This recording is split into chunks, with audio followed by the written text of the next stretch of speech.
Hey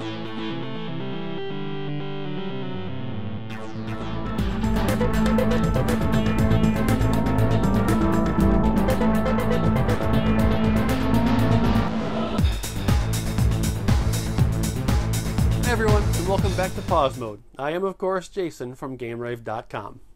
This episode, we tried a new feature with our first ever buyer's guide.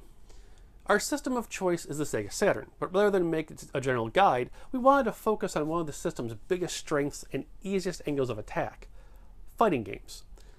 Even with just focusing on the American side, there's plenty of great games to be had. We'll start with the system itself. Like the PlayStation, the Sega Saturn has one of the easiest systems to pick up and enjoy. The deck itself includes a console, the power cord, usually an AV cable, and one or two controllers based on who you buy it from.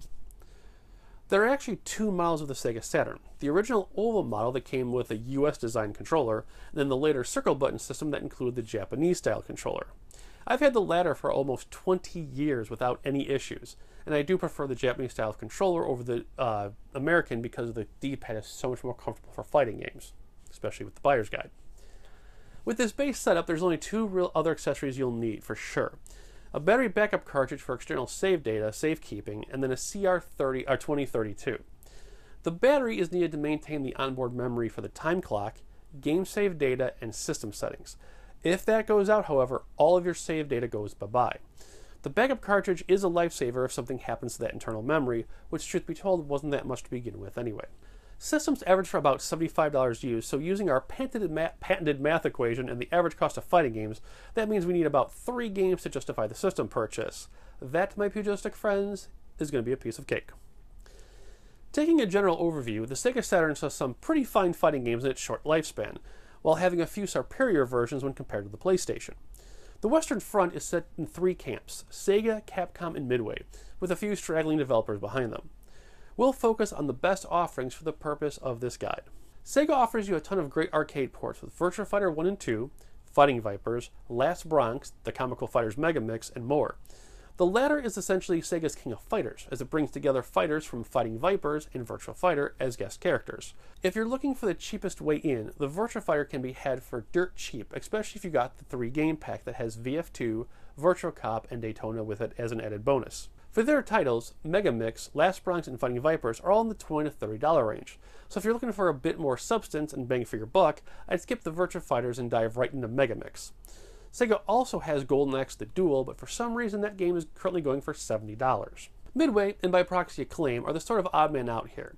Despite providing the system with 3 versions of Mortal Kombat, it really is only Ultimate MK3 that's worth a purchase. It can range for anywhere from $15 to $30 though, which is fairly steep for the visual quality of the port. MK2 and MK Trilogy are both fairly broken though, so unless you're just going for a full set, I'd steer clear of those for right now. We're not even going to talk about Acclaim's native offerings, except for X-Men Children of the Atom, but honestly, truth be told, there's a far better superheroes game around the corner. Capcom, however, was one of the shining beacons of the Sega Saturn. With the first 2 Street Fighter Alpha games and the exclusive Night Warriors, gamers are in for some amazing combo times. Not only that, but Marvel Superheroes is the cream of the combo crop when it comes to the now infamous just one more round with your friends. You also can't forget Street Fighter Collection, featuring Super Turbo, Alpha 2 Gold, and Super Street Fighter. The problem here is that Capcom's library has skyrocketed in the past 2 years. Copies of the games now range anywhere from $30 to $120, which makes hunting them down fairly annoying. Take this into consideration that you can also snag the Alpha Trilogy on the PS2, and you have a satellite collecting angle to mull over. For the sake of this video, we'll leave that option out. Before we get to the loadout, there are other fighting games on the system like Battle Arena Toshinden and Battle Monsters, but they're fairly lower tier when compared to the ones we're working with. If you're looking to broaden your horizons, check out those games later on, but for right now, let's focus. So it's time for us to go shopping. If we set our financial limit to just about $200, after the system and battery, we're looking at $125 to play with. Now, while we mentioned it's a good idea to snag a backup cart, the majority of fighting games don't really need it, so we can spend that $50 on more games. To get the best bang for our buck, we're going to focus on variety rather than rarity.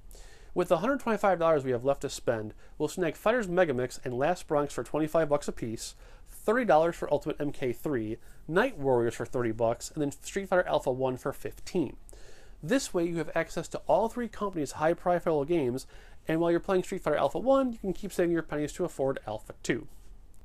And there you have it, a new system with 5 great games to play and a variety to exploit with your friends. Keep in mind that Saturn game prices have been skyrocketing lately, so if you're thinking of picking something up that isn't sports related, I would highly advise you to bite the bullet and get it now. Unless there's a market crash sometime soon, half the library is going to be priced out of reasonable thinking. Alright guys, that does it for this week. Have a great weekend. Remember, like, subscribe, take part in the comment section below, and as always, check out our Patreon. As always, play, laugh, love. We'll see you next week on Game Rave TV. Take care.